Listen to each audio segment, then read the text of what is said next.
जमीन पर कब्जे की कोशिश, विरोध करने पर साधु के साथ की मारपीट। खबर विस्तार से। मिली जानकारी के अनुसार पीड़ित रामानुज दास चेला स्वर्गीय रामवरण दास निवासी गुलचमन बाग हनुमानगढ़ी अयोध्या ने गंभीर आरोप लगाते हुए शिकायत दर्ज कराई है कि 5 जुलाई 2025 की सुबह करीब 6:30 बजे जब वह अपने निवास स्थान से शिव मंदिर पूजा के लिए निकले तो देखा कि पवन मिश्रा पुत्र जगदीश मिश्रा निवासी शिवपुर बैरागी जनपद बहराइच हाल मुकाम गुलचमन बाग हनुमानगढ़ी अयोध्या जो कि पूर्व में हनुमानगढ़ी से गलत गतिविधियों के चलते निष्कासित हो चुका है, उनकी जमीन पर जबरन दुकान लगवाने का प्रयास कर रहा था।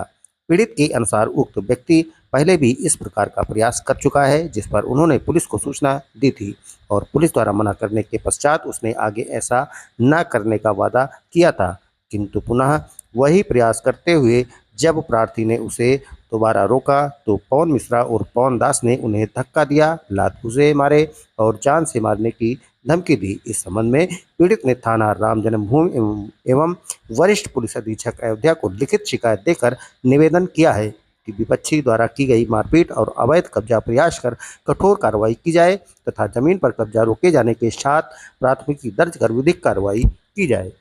हमारा नाम हुआ रामानुज दास त्यागी और गुलचमन बाग स्थान हुआ।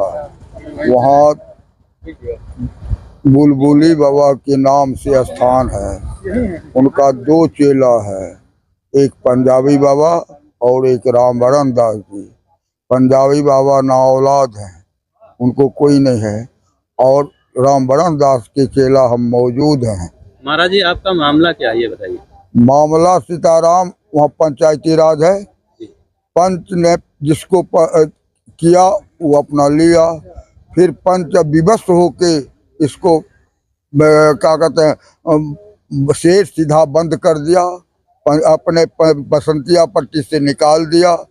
तो भी जबरदस्ती 4-5 बापूत वहाँ रहता है स्थान में और यही मारता है। मतलब किसको निकाल दिया? और उसी को निकाल दिया, पवन को। अच्छा, पवन। हाँ, निकाल दिया। शेर सीधा सब बंद है जी। लेकिन जबरदस्ती रहता है।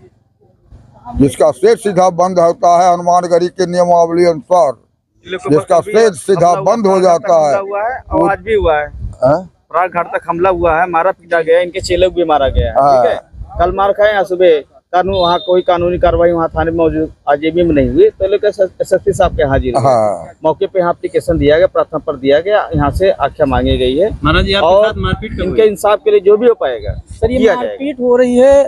2021 में जब कन्हैया दास जी का मर्डर हुआ तो उसके बाद इनको पवन मिश्रा को, पवन दास को मतलब महंत बनाया गया, हनुमानगढ़ी के पुजारी। तो पुजारी बनने के बाद वहाँ पे कुछ पैसा मिलता है जो कि इन्होंने अवैध तरीके से उसका यूज किया। तो जब अवैध तरीके से इनको यूज किया तो महाराज जी ने उनसे कहा कि पवन ऐसा मत करो।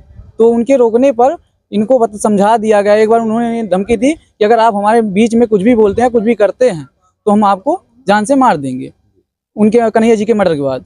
फिर उसके बाद इन्होंने हनुमानगढ़ी पर, जब हमारे गुरु जी ने, रामानुज दास जी ने हनुमानगढ़ी पर ये बात पहुँचाई कि ऐसा ऐसा मामला है कि पैसा इधर उधर हो रहा है, तब उन्होंने जिस प्रकार से भी जांच की हो तो उन्होंने जांच की, उसमें ये पता लगा कि हाँ, ये अवैध तरीके से यूज कर रहा है, इस पैसे को जायज़ नहीं लगा, निजायज लगा रहा है।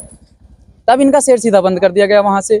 और शेर सीधा बंद होने का मतलब ये है कि हनुमानगढ़ी से पूर्णतः निष्कासित कर देना। तो इनको निष्कासित कर दिया गया वहाँ से। तो इनको पवन दास को हनुमानगढ़ी से निष्कासित कर दिया गया। उसके बाद ये शेर सीधा होता है, वहाँ पे जो मेन होता है चेले का शेर सीधा ही होता है। तो शेर सीधा इनका जब बंद हो गया तो हनुमानगढ़ी से पूर्णतः निष्कासित हो गए, वहाँ पर रहने का अधिकार इनको नहीं है, मतलब स्थान से इनको हटा दिया गया। तब भी ये जबरन रह रहे हैं वहाँ पे, अपना हक जमा रहे हैं कि नहीं हम रहेंगे। पवन दास मारपीट कब हुई है? इनके साथ मारपीट कल भी हुई थी और इसके पहले भी हो चुकी है। हमको भी मारे हैं, जो कि हमारा आरजीबी थाने में पूर्णतः वो रिपोर्ट भी दी गई है, जिसकी विवेचना राम जन्मभूमि जी, जो कि इस समय एसएचओ उस समय थे अभिमन्यु शुक्ला जी। थाने के द्वारा क्या कार्रवाई हुई? थाने के द्वारा कार्रवाई में उन्होंने कहा हम चार्जशीट लगा देते हैं, बाकी उसके अलावा कोई उनके ऊपर कार्रवाई नहीं की गई। घटना कब की है? घटना अगले महीने 17 तारीख की। शासन प्रशासन से क्या चाहते हैं आप? शासन प्रशासन से यही चाहते हैं कि न्याय मिले हम सभी को। जब हनुमानगढ़ी से निष्कासित कर दिया गया है, उसका कुछ नहीं है यहाँ पे, तो यहाँ पे भी हटाया जाए उसको। आपको जो है महाराज जी ने, उनके चेले ने आपको स्वतः बता ही दिया है। टोटल जो भी है मामला संपत्ति को लेके, जमीनी विवाद को लेकर है। और जिसका प्रार्थना पत्र वगैरह इन्होंने दिया है, ये मामला कई सालों से चले आ रहे हैं और इसमें 2-3 हत्याएं भी शायद हो चुकी है। और इनका भी धमकी दिया जा रहा है कि इनको भी धमकी दिया जा रहा है कि इनको भी मार दिया जाएगा। तो पवन मिश्रा दे रहे हैं। और दूसरी चीज ये है कि निकाल दिए गए हैं। दूसरी चीज ये है कि अभी कल भी इनके साथ हाथापाई हुई, मारपीट हुई, बीच बचाव में इनके चले गए, उनको भी उन्होंने बहुत मारा। तो ये लोग सुबह जाके आरजेबी में एक एप्लीकेशन दिया, इस पर कोई कारण नहीं, तो एसएसपी साहब में लोग हाजिर हुए इंसाफ के लिए, एप्लीकेशन दिए, इस पर आख्या मांगी गई है। और बाकी जो हमें कोर्ट से हो पाएगा वो इंसाफ इनको हम पूर्णतः दिलाने की पूरी कोशिश करेंगे। अगला निर्णय क्या रहेगा महाराज जी के मामले में? अब निर्णय का फिलहाल वेट कर रहे हैं कि देखते हैं एसएसपी साहब के यहाँ जो हम लोग प्रार्थना पर दिए है उसका क्या होता है, आगे प्रोसेस होता है। और फिलहाल हम इसका बाकी हम कोर्ट से कल 156(3) कायम करेंगे पवन दास के खिलाफ। क्या शुभ नाम आपका? Amit Pratap Singh, advocate, set number 20।